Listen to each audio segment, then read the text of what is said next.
Bem-vindos a mais um episódio do Papo de Eventos Cast. O dia de hoje está dedicado a um papo super inspirador e eu e o co-host Diogo Rodrigues, que está aqui ao meu lado, temos a honra de receber Mila Teixeira, que é referência em decoração de casamento. E hoje ela vai nos contar um pouco sobre a sua trajetória, vai nos contar um pouco sobre o ambiente de decoração e sobre tudo que você, casal que está aí do outro lado, começando a pensar nessa referência, precisa se antenar e saber a respeito.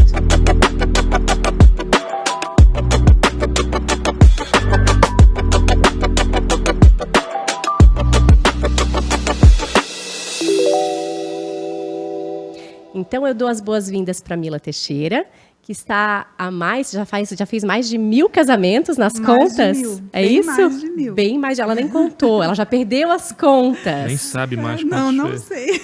sei. mais de 1000 casamentos executados e que vai contar um pouquinho pra gente, começando a contar um pouquinho pra gente sobre a trajetória dela. Como é que a decoração apareceu na tua vida, Mila? Bem-vinda. Obrigada. A decoração, na verdade, aconteceu na minha vida desde pequena. Eu acho que eu nasci já decoradora de casamento. Porque eu, com 5 anos, eu desenhava noivas. Em todos os meus desenhos, todas as bonequinhas eram vestidas ou para festa ou para noiva. Ou de noivas, né? E depois, com o tempo, com 18 anos, eu tive a minha primeira floricultura. É assim que eu comecei a me encantar pelas flores. Primeiro foi assim, com as flores, né? Com a floricultura. E foi indo até que um dia um cliente meu, comecei a levar as flores, né, para os meus clientes em casa. E como eu sempre gostei de decoração, eu comecei a arrumar a casa das pessoas. Então eu chegava com um arranjo. Vamos tirar essa peça, vamos colocar aquela. Quem sabe a gente muda a poltrona daqui, muda para lá. E assim eu fui construindo já essa... eu fiquei tendo afinidade com os clientes, né? E eles confiando no meu trabalho. Eu comecei a trabalhar na casa das pessoas, arrumando para pequenos eventos. Depois no salão de festas. Até que um dia, um cliente meu me disse que eu tinha que fazer o casamento dele. Eu ia perguntar como é que veio a decoração de casamentos na tua vida. Então foi isso, foi um cliente que trouxe a magia do casamento para o ambiente de decoração que você já fazia. E ele já chegou com 250 Uau. Convidados. Então foi algo que eu até falei para ele, meu Deus, tu é louco? Dar uma decoração de casamento para alguém sem experiência. Mas a partir daquele momento eu não parei mais. E hoje em dia já é um volume grande de convidados, imagina para o primeiro casamento, primeiro trabalho. Deve ter sido bem desafiador para ti. Bem desafiador. E claro que o caminho foi longo, né, de aprendizado. Até hoje eu estou aprendendo, né? São 30 anos. 30 anos de decoração. Fazendo casamentos e cada casamento ele é único. Cada casal é único. Com as suas particularidades, né? Cada um tem um gosto, né?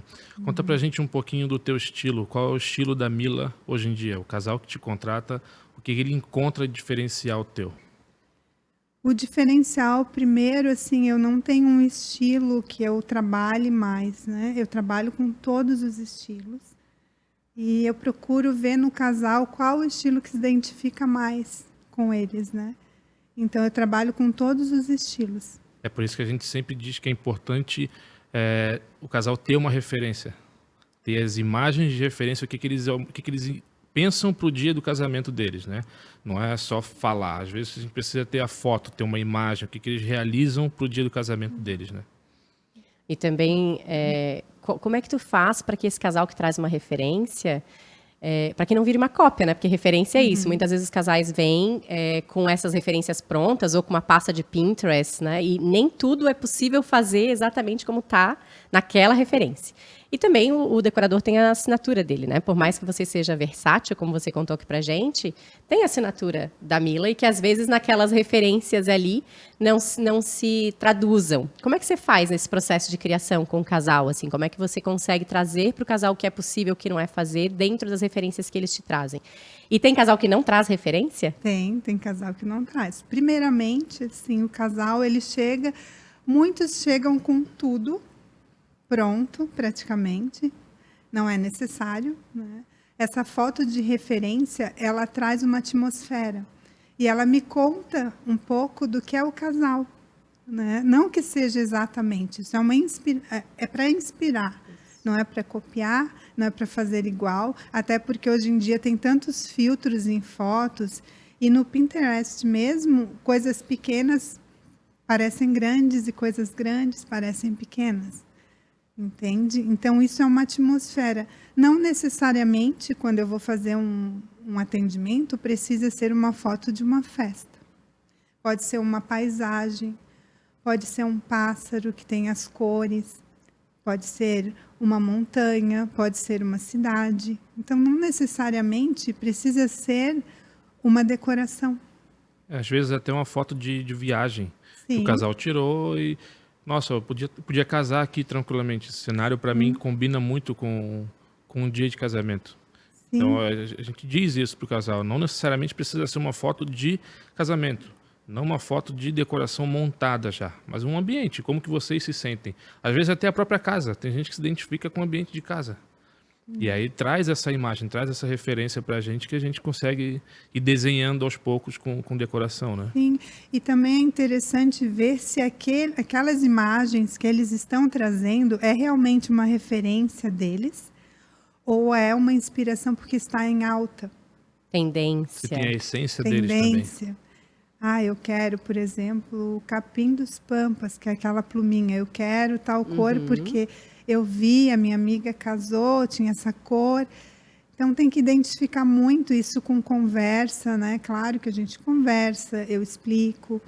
Eu tenho essa facilidade em poder captar isso do cliente, né? Então, eu analiso tudo, na verdade. Porque até a forma como eles estão, se tratam, como eles vivem a vida, sabe? Essa conversa me traz muito o estilo da festa também. Que muitas vezes eles podem escolher um estilo agora, por exemplo, e não tem nada a ver com o casal. E mais para frente, por que eu fiz isso? Né? Então, claro que com os anos que eu trabalho, são muitos anos, eu tenho essa facilidade. E eu estou sempre, como eu falei, aprendendo. E aprendo com os casais, né? Porque cada um é diferente, um casal é diferente do outro. E mais do que identificar o perfil, às vezes é papel do decorador também informar para o casal quando aquilo que eles querem não é possível, né? Sem frustrar, obviamente, o sonho, sem frustrar aquele desejo. Mas a gente falou um pouco de viagens, né? Aqui, às vezes a gente tem casais que chegam falando: olha, eu queria que o meu casamento tivesse traços de Costa Amalfitana.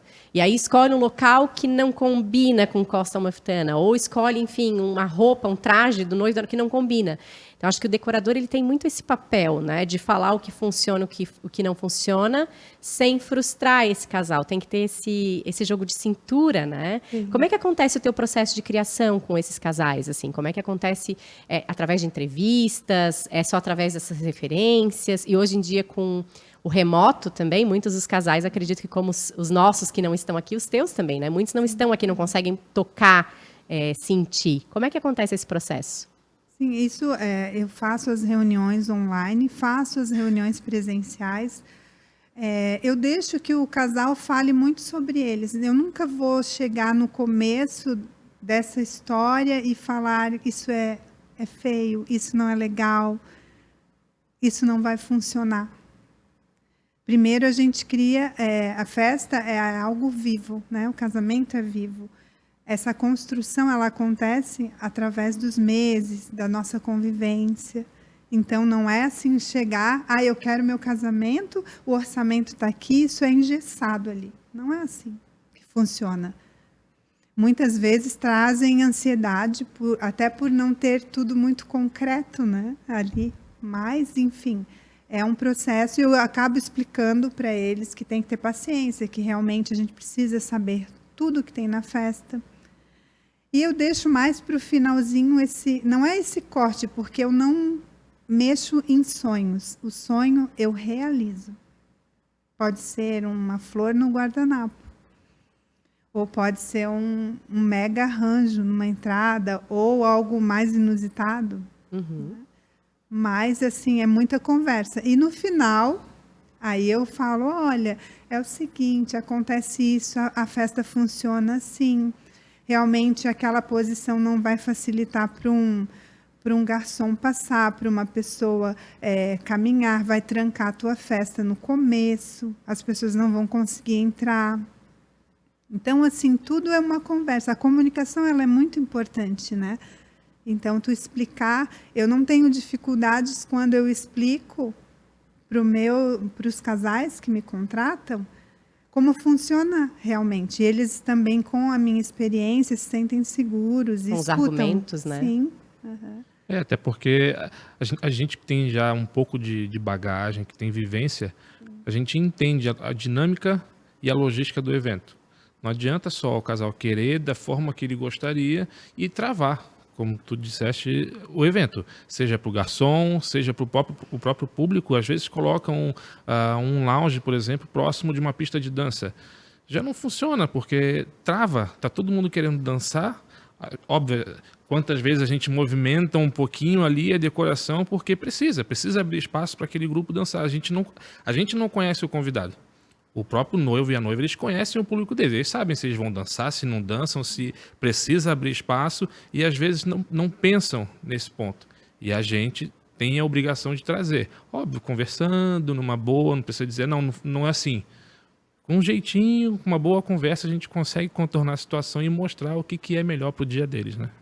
Sim. Orientação, né?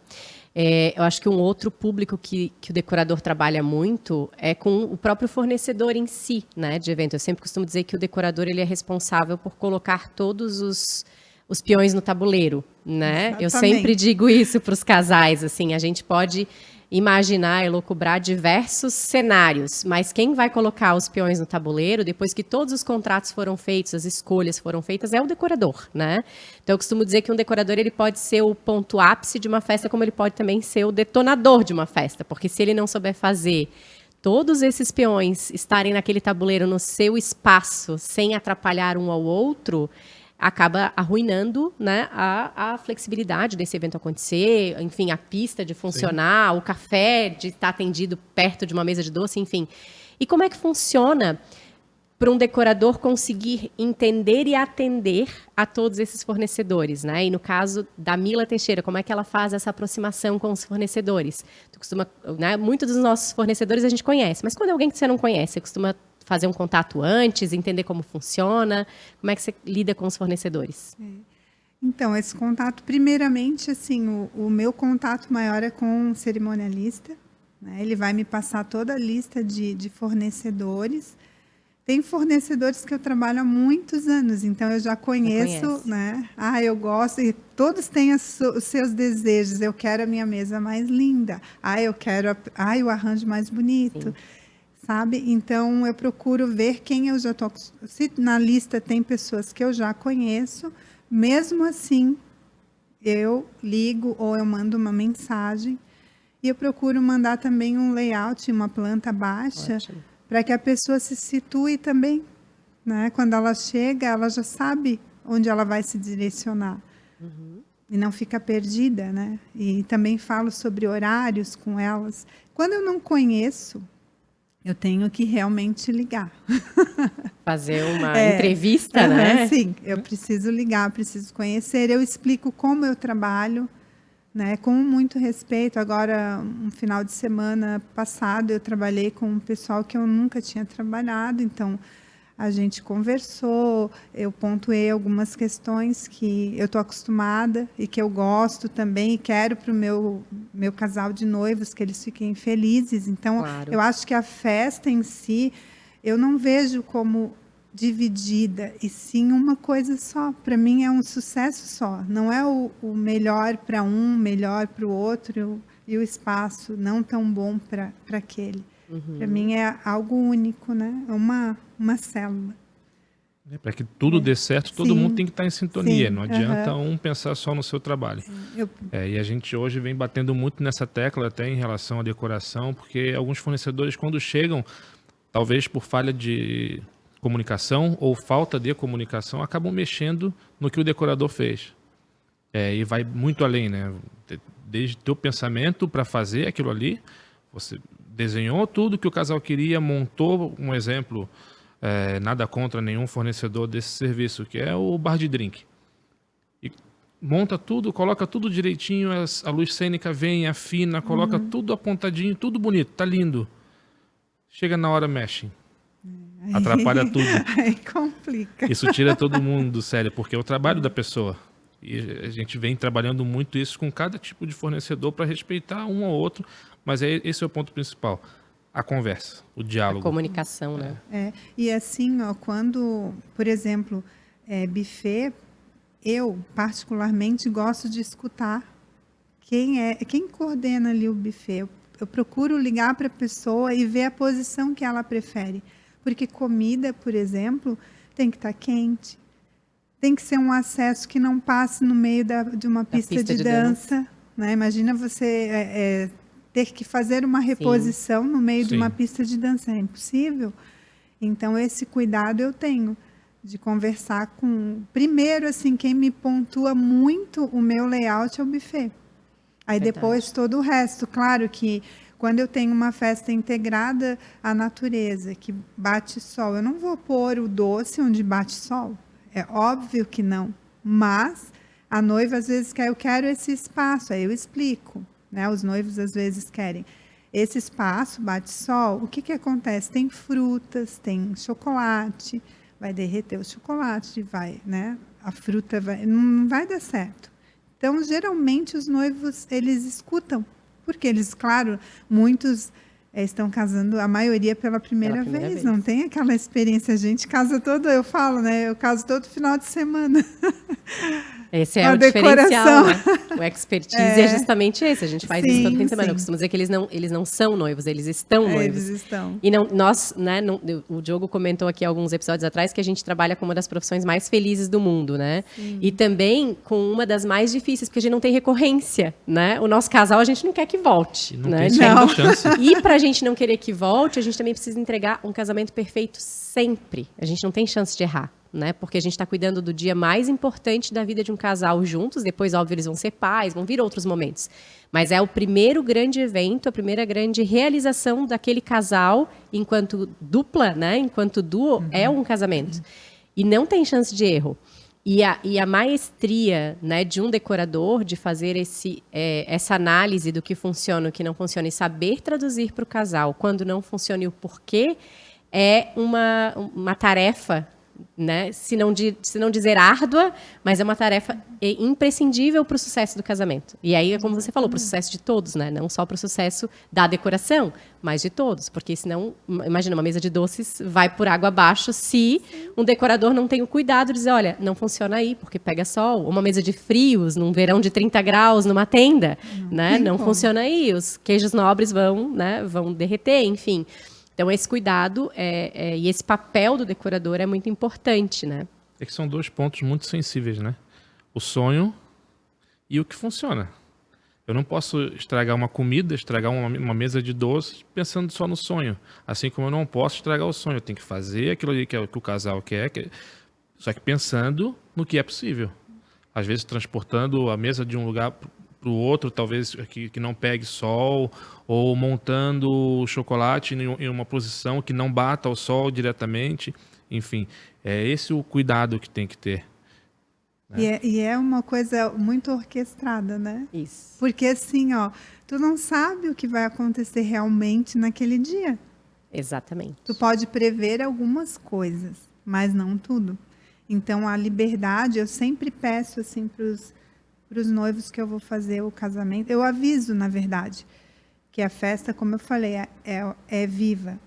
Muitas vezes eu preciso deslocar alguma posição de algum espaço. Eu posso precisar mexer. E eu tenho que ter a liberdade para fazer isso. Então, essa conversa sempre é feita, uma das reuniões, a última reunião, eu passo tudo isso, né? Para que eu também fique livre para poder atuar melhor e também colocar o meu trabalho da melhor forma. porque às vezes, como acontece esses imprevistos, às vezes é vento, né? Se é um lugar hoje que as pessoas gostam muito ao ar livre, integrado à natureza, a gente está à mercê de tantas coisas, né? Um vento, sol, chuva. Então... E não só isso, né, Mila? A gente também, quando você desenha um layout, e aí o fato de você estar livre para poder flexibilizar esse layout, você está contando com aquilo que você conhece, com os ingredientes que você conhece. Mas você tem todos os outros fornecedores para colocar nesse contexto, e às vezes uma tomada que muda de lugar já faz com que a gente precise mudar algum item do layout. Então, ter essa flexibilidade, essa transparência com o casal, né? De dizer, olha, isso aqui é um norte, isso aqui é o que a gente gostaria que acontecesse. Mas no dia eu preciso ter liberdade, e talvez até, e aí falando de liberdade, como é que a gente encaixa todos esses imprevistos e ainda um plano B? Né? Vamos falar um pouquinho do plano B. Como é que tu consegues hoje criar com esses casais as expectativas do plano A, do plano B, de uma troca de layout, sem frustrar o sonho? Eu sempre, sim, penso que o plano B, ele existe, né? Então, ele, desde o primeiro momento, quando precisa... não é precisa, mas quando a gente tem que ver o tempo que tem que ser ao ar livre, no caso, a gente não é Deus, né? Não sabe que dia, se pode amanhecer. A gente aqui, por exemplo, está numa ilha. Uma ilha é imprevisível. 5 minutos pode chover. 5 minutos pode dar um sol. 1 minuto pode virar o tempo, né? Então, esse plano B, desde o começo, ele é algo que ele precisa estar ali. A gente precisa ter o plano. Eu não gosto de fazer o plano B pensando só no dia. Eu já deixo meio que uma prévia de onde ele vai ser, sabe? Ele pode ser... Eu posso pôr uma parede verde com flores. Ali vai ser o meu plano B. Ele pode ser um espaço que tenha um lounge, mas caso precise, esse plano B vai ser meio central. Então, o plano B ele existe dentro da festa, já. No teu layout A, tu já está prevendo o B. No meu layout A, ele existe. E ele é comunicado previamente ao casal ou na reunião de produção? Como que geralmente funciona? Na reunião de produção. Eu deixo para o final para não dar aquele nervoso. Para não frustrar, né? Não causar o pânico. E a gente reza muito.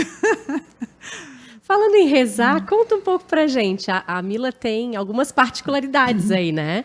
Mas tu faz reikis no ambiente de decoração. Sim. Conta um pouco pra gente dessa especialidade, como surgiu o reiki na tua vida. Isso é um diferencial, inclusive. Sim, eu gosto muito, sempre estudei muito. Sou uma pessoa bem espiritualizada, me considero, né?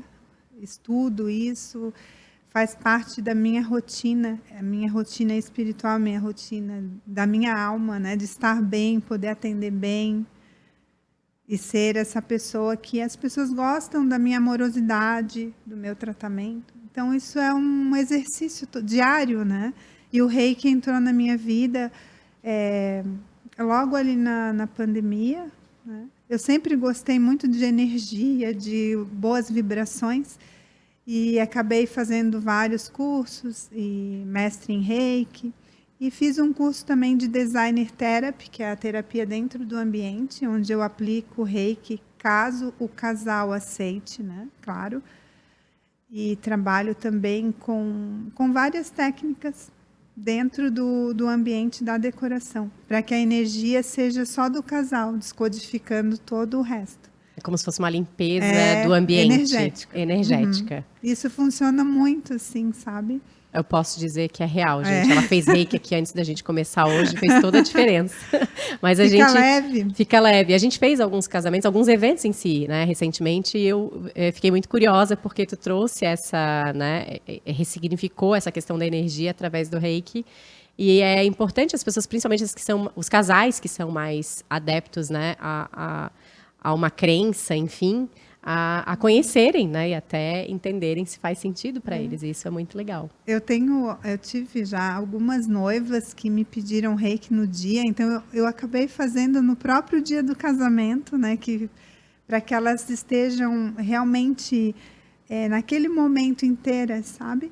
Prestando atenção em cada segundo desse dia que é tão especial e não um dia estressante, nem o processo esse todo do casamento, toda a história do casal até o dia da festa, que seja leve. Sim. Porque tem gente que não se desliga, né? Não. Tá pensando em tudo, se chegou o buffet, se chegou a decoração, se chegou o DJ, quando tem banda, se a banda já chegou, se o primo já pegou o avião, se já tá na cidade, se pegou o táxi, se não tem táxi. Então, é bom ter uma pessoa próxima, que não seja parente, mas que confie, até porque está fazendo acontecer o dia do casal, que coloque essa calma, até na forma de falar. A forma da Mila falar, mesmo se ela não fizesse o reiki, só dela conversar com a noiva. Já é tranquilizante. Já baixa a adrenalina, já se acalma, já entra. E principalmente, como a gente conversou, num caso de plano B, né? Começou a chover um dia que, querendo ou não, ninguém sonha em casar num dia de chuva, pelo menos que eu conheça. Aí vem a decoradora com a calma, com a voz que tem a Mila e conversa com a noiva. A gente precisa mudar por causa do tempo. Eu acho difícil alguma que não vai sentar, que não vai se acalmar. Já teve uma que não mudou. Não mudou? Não, era chuva, uma passarela de vidro. E eu falei com ela, você entenda, tá chovendo, não dá. Eu quero casar. Eu paguei, eu quero subir na passarela de vidro. Ok, então. E o cerimonial? Não, tu tem que convencer. Eu falei, é sonho, é sonho. É isso aí. Os convidados ficaram em outros setores, ali não na chuva, claro. Ela entrou de guarda-chuva, transparente, casou na chuva e o noivo também. Foi feita a cerimônia, eles saíram. Depois até parou a chuva, tiraram fotos, mas ela realizou o sonho dela. E está tudo certo, ela ficou muito feliz. Talvez, se eu tentasse mudar aquela situação, ela iria falar, nossa, eu queria tanto, sabe, ter subido ali. Teria ficado frustrada, talvez. Mas só os noivos subiram, né? Sim, os convidados ficaram ali no entorno. Nem os pais, nada, né? Ainda bem que era um local que tinha a possibilidade, pelo menos, dos convidados ficarem cobertos. Porque confortáveis, dependendo do lugar. A gente analisa. Eu sempre também faço assim. Eu acho que o cerimonial e o decorador, nesse momento, é a gente que decide. Precisa estar bem em sintonia, né? Naquele E abraçar. Ponto ali que é mais vamos, e tá claro, tudo certo. E essa é a hora de trazer todo o conhecimento, né? Então, assim, dá para fazer, né? Essa hora o cerimonialista ele tem que olhar para o decorador e falar, ok, qual é o risco de ela fazer na chuva? Né? Enfim, tem algum risco técnico? Não tem. Então, é simplesmente a cobertura para os convidados. Então, pronto, vamos embora, vamos abraçar. Acho que funciona muito bem quando essa sintonia existe, né? Isso a gente está falando de várias coisas que envolvem. Por exemplo, se você tem uma orquestra, já é quase que impossível. Exatamente. Né? Então, assim, tudo isso não é uma coisa que tu decide tão fácil assim, né? Tu tem que analisar várias coisas dentro daquele contexto. Então, tem que realmente confiar nos profissionais que contrata para que tudo dê certo. Exatamente. Né? Então, é assim que funciona. É uma adrenalina? É uma adrenalina. Todo final de semana. Todo final de semana. Todo final de semana. Quando não, 2 vezes no mesmo final de semana. E todo final de semana. Eu vivo isso todo final de semana, porque praticamente eu tenho casamentos todos os finais de semana. É um ano cheio, né, de casamentos. Então, eu sinto a mesma coisa que eu sempre senti também. Sinto ansiedade também. É único, né? Até pegando esse gancho de que todo final de semana a agenda está cheia, ótimo. Ainda tem aquele mito do mês de maio, o mês das noivas. Conta um pouquinho para a gente se as demandas têm vindo muito no mês de maio, se as noivas aparecem muito para casar em maio ainda. E em relação aos preços também, que a gente sabe que como sobe muito a demanda, tanto para casamento, Dia das Mães, etc., a gente sabe que alguns fornecedores não têm tanto giro e acabam subindo o valor. Conta para a gente se continua essa demanda de maio. A demanda de maio, ela continua. Hoje um pouco diferente, porque as noivas perguntam, né? E também o cerimonial, ele está mais assim, ele está mais por dentro. Antigamente ele não estava tão assim, ele não escutava tanto. E o que sobe realmente são os insumos, flores, tá? Esses insumos de... E flores é algo assim que aumenta 5, 6 vezes mais. Então, realmente, um casamento fica muito mais caro nessa época. Em datas comemorativas, eu acredito, né? Acho que Uhum. junho, talvez, também, por ser mês dos Também, namorados. mas o maio, ele é o mais... O maio é Ainda mais continua. significativo Mais por ser mês significativo. das mães e das noivas, Uhum. né? Acho que são os 2 pontos ali que fazem aumentar um pouco o range. Eu trabalho de uma forma assim, claro que quando tu vai fazer um contrato de uma decoração, eu procuro escolher muito pela cor e não pela flor. Colocando, sim, as preferências dos noivos, né? Ah, eu gosto mais de tulipa, gosto de rosas. Mas como a gente trabalha com flores, né? Claro que não são só flores, são mobiliários, mão de obra, né? Numa decoração é ambientação e mais as flores, né? Mas eu procuro explicar também para as pessoas que nesse momento a gente precisa ter um volume grande para fazer um evento.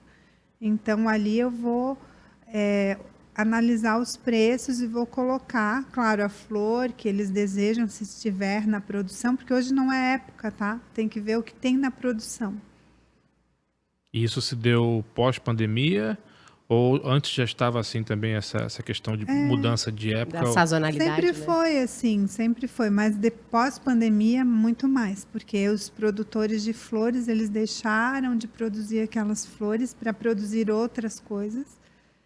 E quando realmente retornou, sim, aí foi... A demanda era maior do que a oferta, que nem tinha, né? Os produtores pararam de Uma produzir. reprimida, né? E aí você falou um pouquinho de tendência, né? Que muitas vezes o que os casais querem é porque está na moda. E aí tem essa questão, então, de casar a sazonalidade da flor. Mas a decoração, ela é atemporal? Ela pode ser atemporal? Ou se ela seguir uma tendência, ela corre o risco de, depois, num álbum de fotos, enfim, né? De ela perder um pouco dessa condição e deixar de ser, né? Então, é algo que você olha aquela decoração na foto e diz, nossa, isso aqui é de 1920. Né? Como é que um casal faz para ter uma decoração atemporal, né? No conceito de construção? Uma decoração atemporal é uma decoração mais clássica, né? Então, assim, o branco e verde é clássico, mas de um formato clássico também, né? Porque às vezes é branco e verde, mas num formato mais moderno, mais contemporâneo. Eu sempre também observo porque o casal, às vezes, acontece deles terem uma personalidade tão forte ali, a pessoa vê neles aquele estilo que fica atemporal para eles. Sim. Né? Não quer Eles dizer. não vão deixar de ser assim, Mas, né? claro, de ter aquela personalidade. Mas claro que os clássicos são eternos, né? Você sempre vai achar bonito. Né? Agora, sim, tem decorações que, por exemplo, marcam uma tendência, como essas folhas secas pintadas. Talvez daqui a alguns anos isso não esteja mais. Isso vai marcar uma época. Sim. Né?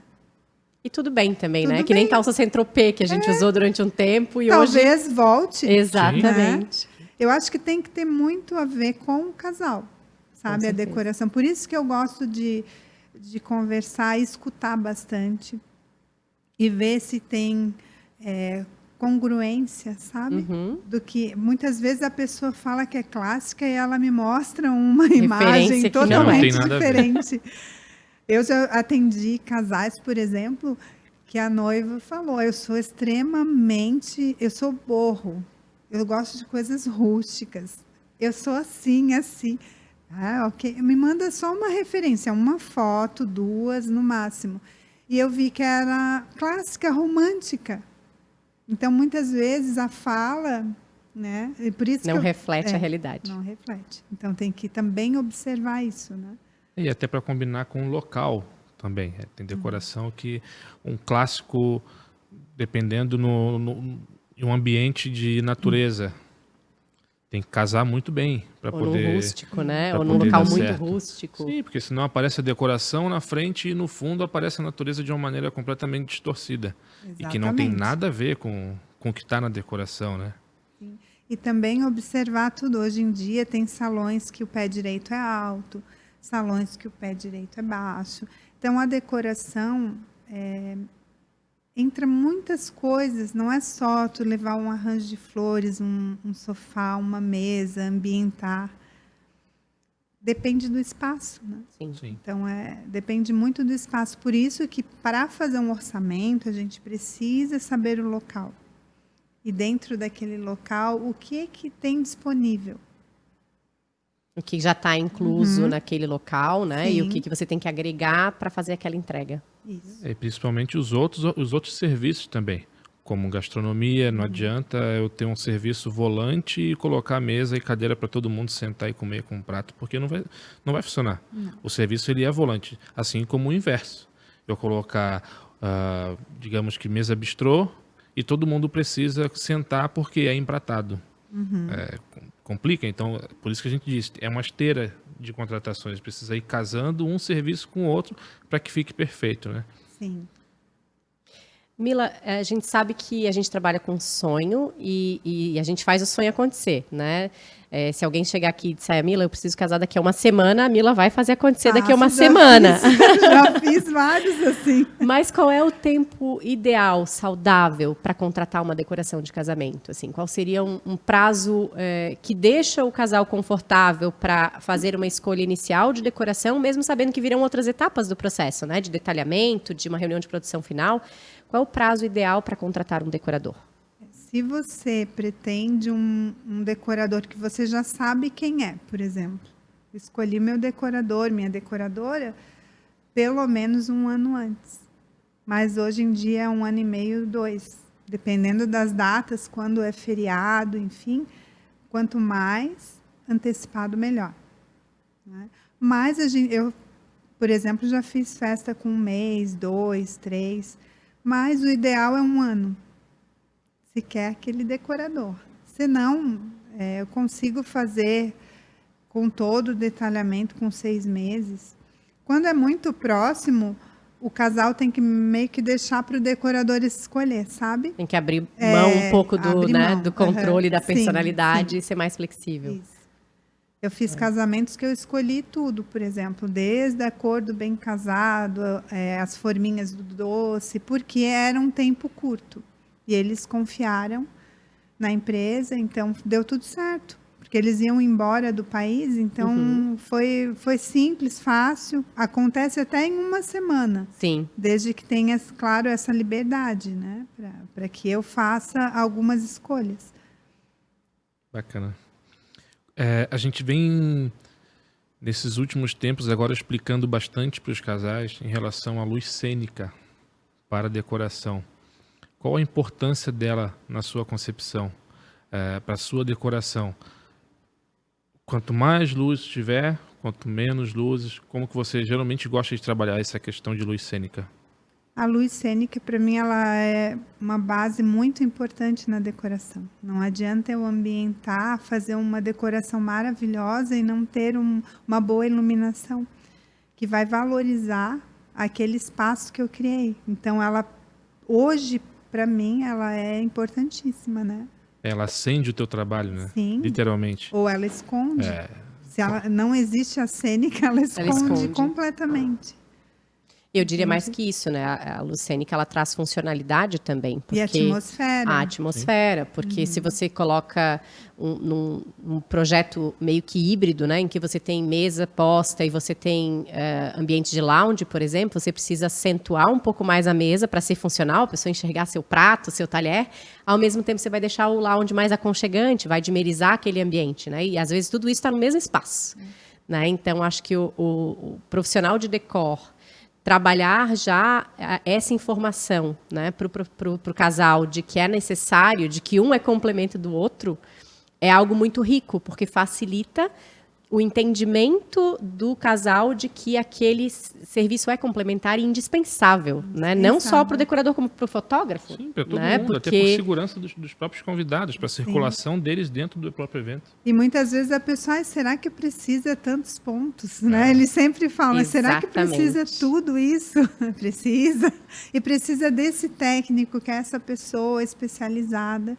Assim como na decoração, por exemplo, tem os floristas, que vão saber fazer todos os estilos de arranjo. Então, existem várias pessoas, né, que compõem esse casamento. E um deles é esse técnico de iluminação, que é importantíssimo. Não adianta nada você fazer uma decoração belíssima e não ter a iluminação certa, né? Porque também é uma iluminação mal colocada, também não fica bom. Exato. Por isso esse técnico. Às vezes os casais nos pedem, mas o DJ não pode fazer iluminação cênica? Né? E aí a gente sempre diz, não, o DJ ele faz iluminação de pista, né? Com cores, com outros elementos, enquanto um iluminador cênico ele precisa exatamente não colocar cor, deixar com que a cor que o decorador ambientou seja iluminada e não, né, deturpada ou transformada numa outra cor, né? Então é muito importante a gente ter o entendimento de que esses dois serviços são complementares, né? E muitas vezes mesmo no casamento, acontece alguns momentos da festa que a iluminação ela muda, né? Por exemplo, lá quando o pessoal já está na pista, eles gostam mais escurinho, né? Um ambiente mais fechado. Então tudo isso precisa desse técnico, essa pessoa que vai cuidar dessa iluminação. E junto, claro, no dia com o cerimonial, vão orquestrando esse movimento, né, que a festa tem. Uhum. Vai dimerizando, né? Vai diminuindo um pouco. Sim, tudo dimerizar é importantíssimo também. Aí entram as velas, a gente começa a acender as velas. Já teve convidado que perguntou, chegando na recepção, em torno de 13 horas, 14 horas, mas as velas não estão acesas, não vão acender as velas. Calma, tem um momento delas ainda. Se eu acendo agora às 14 horas, elas não aparecem. E elas vão queimar, vão derreter, acabou. Quando elas tiverem que ser acesas, não vai ter. Então a gente coloca a luz cênica e depois entra com a vela. E muitas vezes eles também perguntam, mas o meu casamento é durante o dia. Precisa de luz cênica? Então, precisa de cênica, porque vai entardecer. E geralmente os casamentos durante o dia, eles são mais longos. Então, vão até a noite. E não é só isso, né? Se o ambiente é mais escuro, naturalmente, pode ser o ar livre. E se o dia nublar? Exatamente. Né? Então, o elemento cênica, ele tem que estar ali indiferente da condição, né? Porque, obviamente, o decorador pode trazer um ambiente mais claro, na cor da paleta, mas se for uma casa mais rústica, com madeira escura, e um dia nublado, essa combinação, inevitavelmente, vai fazer com que a iluminação cênica seja mais indispensável ainda do que numa casa clara, né? Do que num local claro, com paredes brancas, né? Ou com muito verde. Então, todos esses elementos são importantes, né? Sim. Vamos falar de babado um pouquinho? Vamos falar de babado, que babado também prende o nosso espectador aí do outro lado, né? Tem muito meme aí na internet, né, do guardanapo, do pessoal, do convidado que leva o guardanapo embora. Conta pra gente as coisas mais inusitadas que já levaram embora e, aproveitando ali nos ensejos, já nos conta também o que acontece com as flores no final do casamento. Porque todo mundo pergunta, né? A tia, a avó sempre pergunta, posso levar esse vaso? Posso levar essa flor? Então, conta pra gente quais são os babados mais inusitados de um casamento e os itens que não deveriam ser levados e são. O guardanapo, ele é básico. Todo final de semana ele some, eu não entendo. Até hoje eu não entendi. Por exemplo, sumiu agora 30 guardanapos. Ninguém sabe, ninguém viu. É igual meia, assim, na máquina de lavar que some o guardanapo. Ótima analogia. Eu não sei o que acontece. Eu desisti de cobrar guardanapos dos meus clientes já faz anos. Então, eu já coloco uma margem até dentro do meu orçamento, porque é assim, pelo menos 10 somem. É uma média, assim, de 5 a 10, é uma média que não tem volta, tá? Todo final de semana é a mesma coisa. Muitos, assim, levam com docinho. Eu já vi guardanapo, assim, eu não entendo realmente o que acontece. Já enrolaram bolo, por exemplo, já levaram trilho de mesa, por exemplo, o trilho da mesa, na época que se usava muitos trilhos da mesa, as pessoas se jogaram numa piscina e fizeram uma roupa com os trilhos. Nunca mais vi o trilho de mesa. Então, assim, acontece muita coisa. Inusitado. Sim. Candelabros já levaram. Eu não sei como que uma pessoa sai com um candelabro e não é vista, né? E o casal, né? O casal é super orientado pelo seu cerimonialista de que isso tudo vem uma conta no final do evento, né? O sim. item tá lá.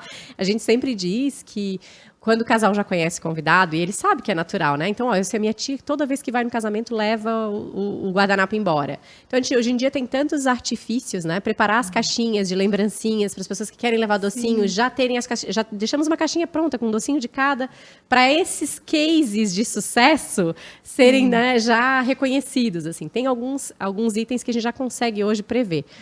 E mas flores também, flores, né? isso quer dizer, e flores? O que acontece com as flores no final do Flores, casamento? As de assim, corte, as plantadas, os vasos? As de corte, muitas vezes elas não duram tanto, porque, né, elas já estão há um tempo ali com a gente. Porque a festa ela não é feita só em um dia, imagina, tem que fazer todo o arranjo. Então, ela chega um pouco antes para nós. É produzido o arranjo, a gente leva para a festa. Geralmente, assim, deixamos livre para que as pessoas, depois que termina a festa, não no período que está acontecendo a festa, No final, pode né? levar. Somente a flor, A sem o flor, vaso. sem o vaso. Hoje em dia, as próprias casas têm o pessoal que cuida também, vê que está saindo um vaso, olha, avisa, isso é acervo do decorador, não leva. Mas sempre acontece, né? De desaparecer alguma coisa, assim, enfim. A gente, hoje em dia, também tem muitas câmeras, então é muito fácil de conseguir rastrear. Ou pelo menos inibir, né? Deixar as pessoas um pouco mais inibidas e tal. Tem algum serviço que a gente poderia adicionar? Eu tenho visto algumas tendências mais na Europa de fazer buquê com essas flores no final. Tem alguém que já te pediu isso? É novo demais? É tendência? Como é que tem funcionado isso? Eu já fiz muitos buquês, a gente já entregou em asilos, hospitais. Hoje tem muitas restrições, né? O que aconteceu? Ficou muito restrito, as pessoas nos hospitais a gente não pode levar porque pode ter contaminação, enfim, né? Eu procuro assim deixar, por exemplo, decoração da igreja, procuramos ver se a igreja mesmo quer ficar com as flores. Sim. Tem algumas igrejas que também, onde a gente faz os eventos, nas casas de eventos, eles passam para pegar as flores. A gente avisa, tem alguns pontos assim, mas hoje eu não tenho assim um lugar que eu possa levar essas flores. São muito pontuais, assim, sabe? Não a gente a gente orienta os casais quando eles querem dar uma destinação muito pontual, assim, né? A gente sempre orienta eles que nos peçam, nos avisem, né? Então, olha, eu gostaria que as flores fossem doadas para um outro casal, que as flores fossem levadas para um asilo ou que elas fossem doadas para alguém. Nós tivemos um casamento só que nós contratamos, o decorador deixou uma florista para fazer um serviço de preparar mini buquês para que essas mães aí, tias, avós que levam o vaso embora pudessem se sentir agraciada, né? Então fica a dica de uma possibilidade. Então os casais que conhecem seus convidados e quiserem, né, trazer essa oportunidade, eu acho que também é um bom presente, né? Uma boa lembrança do casamento. E assim, são flores lindas, né? Imagina. Muitas vezes também as flores, na segunda-feira, por exemplo, a gente leva, às vezes, na casa das mães, se moram aqui, né? Senão, não tem como, não tem né? o que fazer. E hoje continua aquela tendência de eternizar o buquê da noiva? Sim, muitas querem. Hoje em dia é mais aquele com resina, né? Que acaba fazendo os bloquinhos de resina e fica o buquê. Mas também os desidratados, né? Eles desidratam também. E aí fazem o quadro, né? Sim. Uhum. Então esse é um outro produto, né? Que as noivas produto. aí de plantão podem também ficar antenadas, aquelas que querem eternizar o buquê. Esse também é um serviço que pode ser feito. Mila, a gente está chegando aqui na reta final do nosso papo. Foi rápido. Né? Foi rápido. E foi gostoso, né? Então, te agradecer pela tua essência de estar aqui conosco, por compartilhar, pela tua gentileza de compartilhar com a gente. Eu queria que deixasse as tuas redes sociais, para quem quiser contratar ou encontrar a Mila, onde é que encontra, né? E deixa uma dica final aí para os noivos que estão pensando em decorador nesse momento. Né, deixa um insight para que eles possam, né, pensar qual é o ponto de partida para encontrar o decorador ideal. O meu Instagram é Mila Teixeira Eventos, pode me seguir. Eu sempre procuro atualizar as minhas redes sociais, né, com imagens. E a dica é assim, decorador, você precisa conhecer o decorador, realmente fazer a reunião e se identificar, ter liberdade com o decorador de poder pedir, sabe? Então essa é a dica, assim, é se identificar realmente, se é essa pessoa que vai fazer essa caminhada, né, com vocês. É Verdade. isso. Bom, Diogo, obrigada pela parceria mais uma vez. Obrigada, Diogo. Obrigada, Mila. Obrigada, Dai. Vocês que estão aí do outro lado, obrigada por terem acompanhado conosco mais um episódio. Estamos aqui hoje com o apoio do Chama Bebel, que é especialista em make e cuidados para madrinhas e convidadas, e também com a Volutevan, que é especialista em bebidas nobres, que, aliás... Inclusive, a Miriam mandou Ai, muito para obrigada. Mila Ai, um mimo. que Então mimo. fica aqui o mimo Obrigada. também do nosso apoiador. Você que está aí do outro lado, não esquece, toda quarta-feira temos episódios novos. Vai lá e ativa o teu sininho. Encontra a gente também nas redes sociais, através do @Papo de Eventos Cast. E nos vemos na próxima quarta. Até lá!